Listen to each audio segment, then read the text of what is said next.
This is big news. Tesla has now started 1 month free FSD trials in the US. You will get the free trial if you get a Model Y, Model S, or Model X, but not if you get a Model 3, at least not yet. My guess would be it probably has something to do with the hardware inside of the Model 3, and it will come, but it will probably just take a bit more time. I personally believe this is major news because it shows Tesla's confidence in FSD. Gary is wondering if 1 month free is enough to get buyers hooked. Why not 3 months? If FSD beta 12.3.1 is good enough, a single 30 to 60 minute drive should be enough to get them hooked. Like with Tesla's demo drives, all it takes is a single incredible experience. Gary says, I'm good with a 1 month free trial. I just want Tesla to get as high an FSD take rate as possible, and the vast majority of Tesla buyers have never used FSD before. I think 1 month is pretty good. And if Tesla offered 3 months, then you would need to wait at least 3 months to see the uptake in FSD. But with this, you are basically forced to buy FSD in 1 month if you do want to keep it, and that will show up in Tesla's financials faster. I also think, unless you don't drive much, 1 month is enough. But if you do it for 3 months, yeah, you will definitely form a habit by then if you actually do use it. So if 1 month does not work very well for Tesla, as FSD gets better, I think Tesla can certainly start offering 3 months. But I think right now Tesla just wants to see what's going to happen. James does like the news. As I'm recording, Tesla stock is up, and this is basically the reason why. It's FSD, I believe. The next big step for Tesla will be to offer free FSD trials to all existing Tesla owners, not just to new customers. Now, some people are saying that FSD is way too expensive, $12,000. I would say you don't need to buy it, you can just subscribe. Oh, and actually, all US cars that are capable of FSD will be enabled for a 1 month trial this week. So if I'm understanding this right, not just new deliveries, but everyone will be able to have a free trial. Canada, though, is still going to be left out. And I don't think I remember any articles from Electric about FSD that start with "prepare to get your mind blown," because Tesla is going to offer free trials. However, Electric still remains skeptical about FSD because they haven't tried it themselves yet. Farzad is wondering if Tesla will begin breaking out FSD revenue in quarterly earnings moving forward. If Tesla does it, I think that would be pretty bullish because it sends a strong signal that, hey, look, we believe in FSD take rates going way up, and we now will allow you to judge us going forward based on the performance from FSD sales. Farzad just started a poll. What do you think Tesla FSD take rate will be once the 1 month free trial is over? And most people think it's going to be less than 20%, but quite a few people think it's going to be between 20 to 50%. I think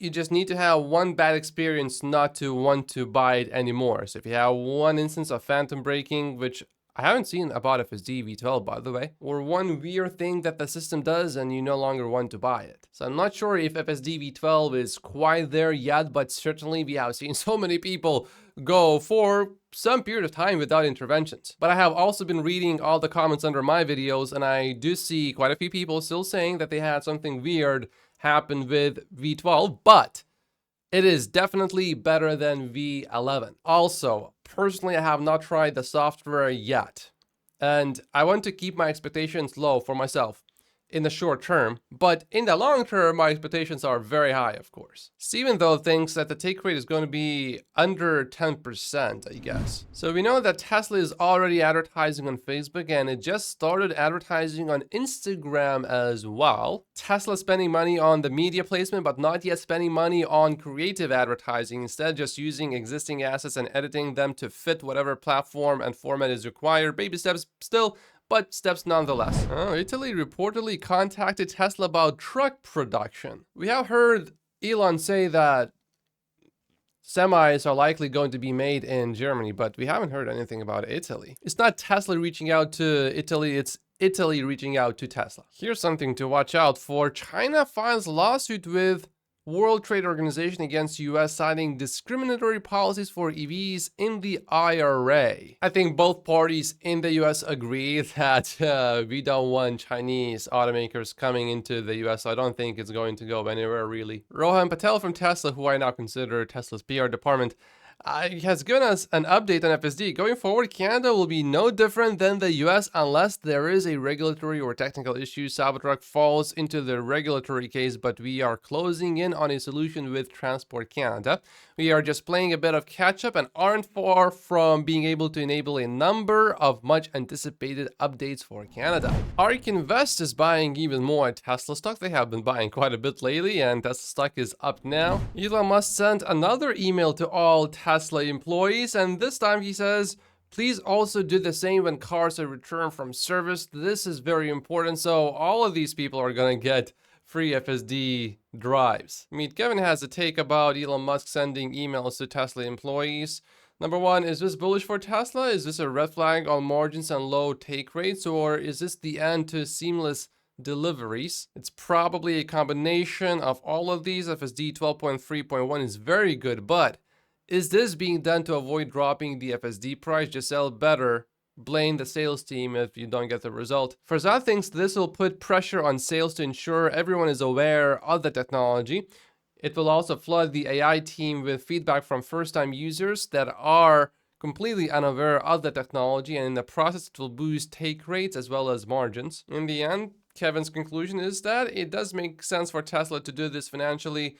The results will quickly pay for the extra expense that Tesla will need to pay for the staff. ARK Invest has a take on Elon's email. People will probably see this as Tesla looking to sell FSD. The reality is that FSD will sell Teslas. A happy FSD user will exhort friends and family to buy a Tesla. I am massively, happily addicted to FSD. Life would be much worse and less safe without it. With FSD, Tesla has performance that massively matters that no other company can emulate or compete against. And of course, getting more people to experience, understand, use, and rely upon the software will also generate additional data volume. Over time, this will become critical to enable sufficient geographic data breadth to continue Tesla's model improvement trajectory. Elon agrees with Brett's take. Rohan had a comment too. I feel fully comfortable telling my family to try out FSD anywhere. If I'm totally honest, that hasn't necessarily been the case off-highway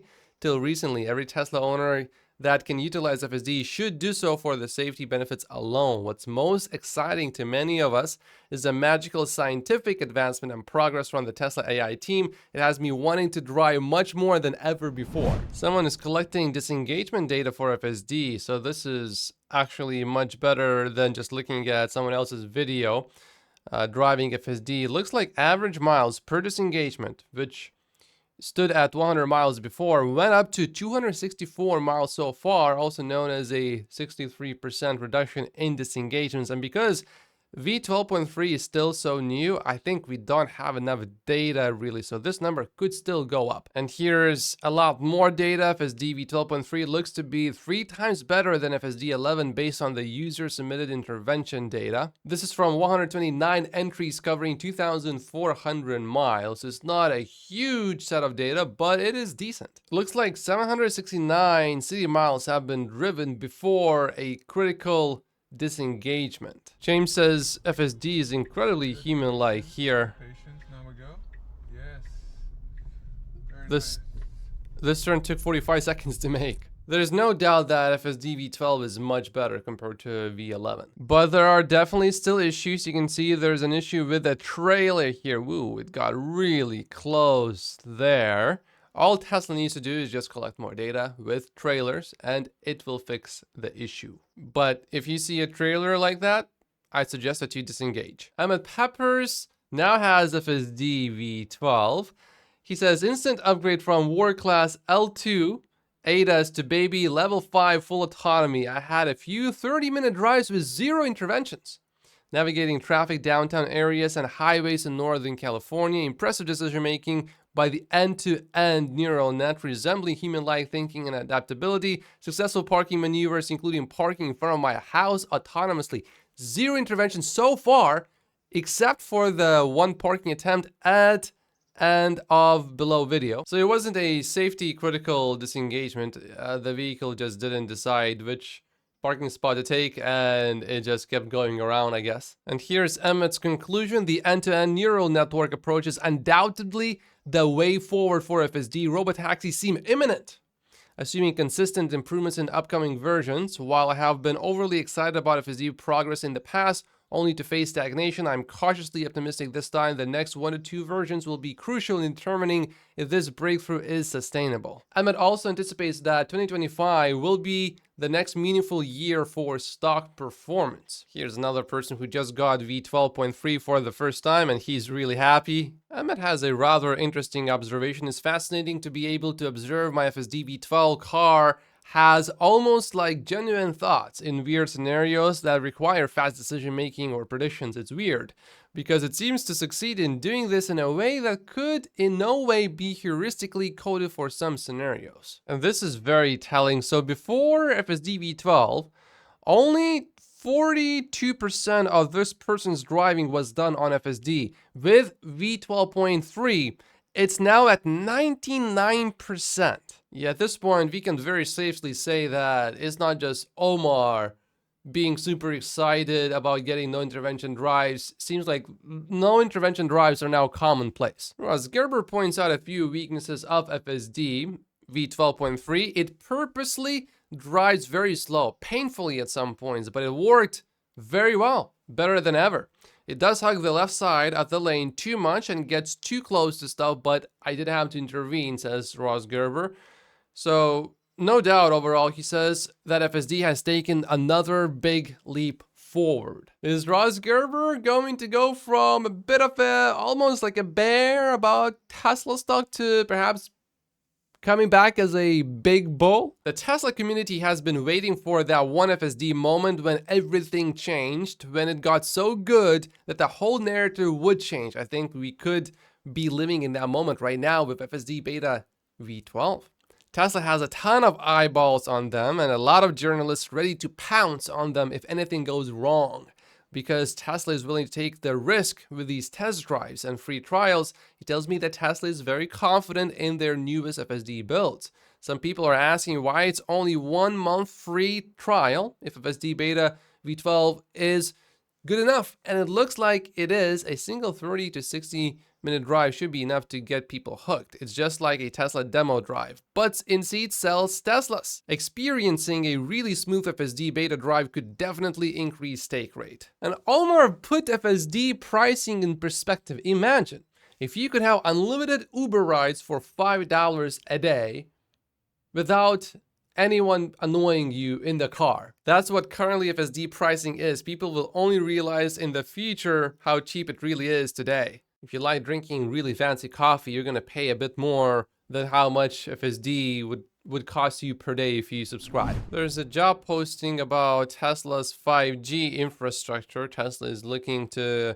improve that and add some of these features to vehicles and Optimus. We got the latest deliveries from China, and the data is not scaring away Tesla investors today because of all of the good FSD news. The last week's deliveries were at 13,200, which is 25% lower quarter over quarter and 5% lower year over year. It is likely that in China this quarter we will have a negative year over year growth, but investors don't seem to care about that. The attention is now on FSD. But AJ is actually happy with the deliveries. His estimate was 1,000 below the actual deliveries. And that's because Chinese automakers are cutting 2024 guidance left and right. So he thinks that Tesla's latest number from China is actually a respectable number. EPS estimates, though, are continuously being revised down. You can see 90 days ago, this is where we were at, and this is where we are at right now. Morgan Stanley's Adam Jonas says, we know it's very hard to imagine today, but we eventually expect to potentially see a load of new products coming out of Tesla and expect the stock to eventually price this in well ahead of their respective launches. We estimate Tesla's current model lineup leaves over 80% of the US market by segment volume weighted completely unaddressed We look forward to an eventful second half of 2024. Bernstein's Tony Sacconaghi has just cut his Tesla stock price target. The old price target was 150, and now he says that in the next 12 months, Tesla stock is going to reach $120 per share. He also cut his delivery estimate down from 490,000 units to 426,000. And for 2024, he now expects 2 million deliveries instead of 2.1. Gordon Johnson reiterated his $23 price target. But the thing is, Tony has never seen any upside for Tesla ever. At best, he said hold, and pretty much always sell. Oh, check this out. Tesla is now offering at-home demo drives of its new vehicles for Tesla owners that have mobile service appointments. We are also seeing Cybertrucks in music videos. Expect to see a lot more of this. James just made a prediction.